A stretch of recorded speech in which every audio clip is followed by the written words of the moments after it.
آبنائے ہرمز بند، دنیا کا نیا راستہ گوادر تیل کا عالمی راستہ بدلنے والا ہے۔ گوادر بنے گا دنیا کی تجارت کا نیا بادشاہ۔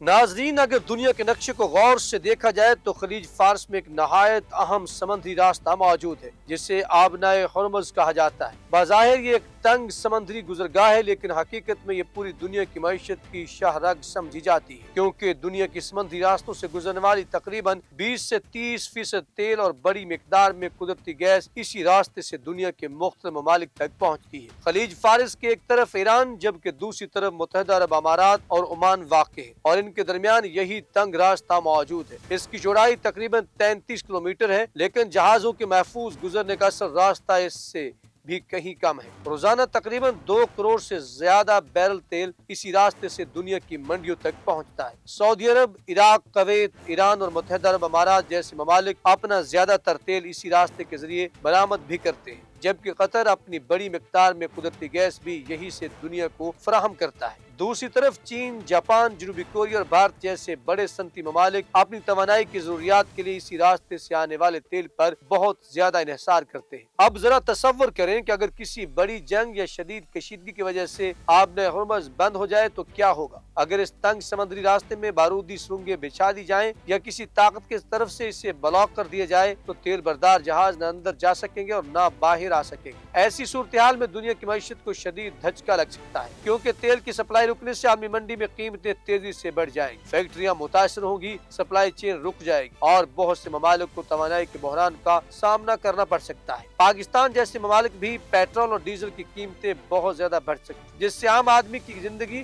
مزید مشکل ہو جائے گی۔ اسی صورتحال میں پاکستان کی گوادر بندرگاہ ایک متبادل راستے کے طور پر سامنے آ سکتی ہے۔ گوادر پورٹ بحیرہ عرب کے کھلے پانیوں میں واقع ہے اور آبنائے ہرمز سے تقریباً 600 کلومیٹر دور ہے۔ یہی جغرافیائی محل وقوع اسے خاص اہمیت دیتا ہے۔ اگر خلیج فارس کے اندر حالات خراب ہو جائیں تو تیل بردار جہاز خطرہ مول لینے کی بجائے اپنا سامان گوادر پر اتار سکتے ہیں۔ وہاں سے تیل اور دیگر تجارتی سامان زمینی راستوں کے ذریعے مختلف ممالک تک پہنچایا جا سکتا ہے۔ چین اور پاکستان کے درمیان بننے والا اقتصادی منصوبہ سی پیک اسی حوالے سے بہت اہم سمجھا جاتا ہے، کیونکہ اس کے ذریعے گوادر کو چین کے شہر کاشغر سے سڑکوں اور ممکنہ پائپ لائنز کے ذریعے جوڑا جا رہا ہے۔ اس طرح خلیج سے آنے والا تیل گوادر پر اتار کر چند دنوں میں چین تک پہنچایا جا سکتا ہے، جبکہ سمندری راستے سے یہی سفر ہزاروں کلومیٹر طویل ہوتا ہے۔ اسی طرح وسطی ایشیا کے ممالک جیسے ازبکستان اور تاجکستان بھی اپنا سامان افغانستان کے راستے گوادر تک لا کر دنیا کے مختلف حصوں میں برآمد کر سکتے ہیں۔ اگر یہ نظام مکمل طور پر فعال ہو جائے تو پاکستان کو اس سے بہت بڑا معاشی فائدہ ہو سکتا ہے۔ بندرگاہیں، فیس، ٹرانزٹ فیس،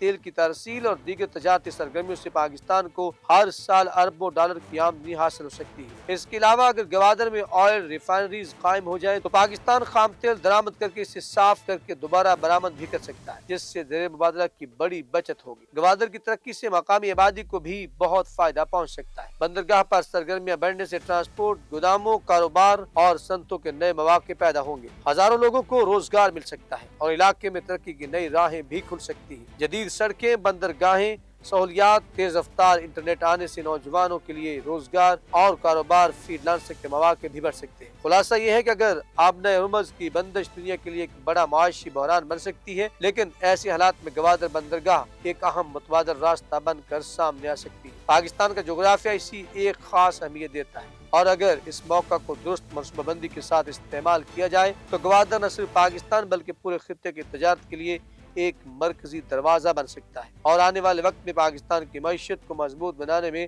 اہم کردار ادا کر سکتا ہے۔ ناظرین، آپ کی کیا رائے ہے؟ کمنٹ سیکشن میں جا کے ضرور بتائیے گا، میں رہے گا آپ کی فیڈ بیک کا انتظار۔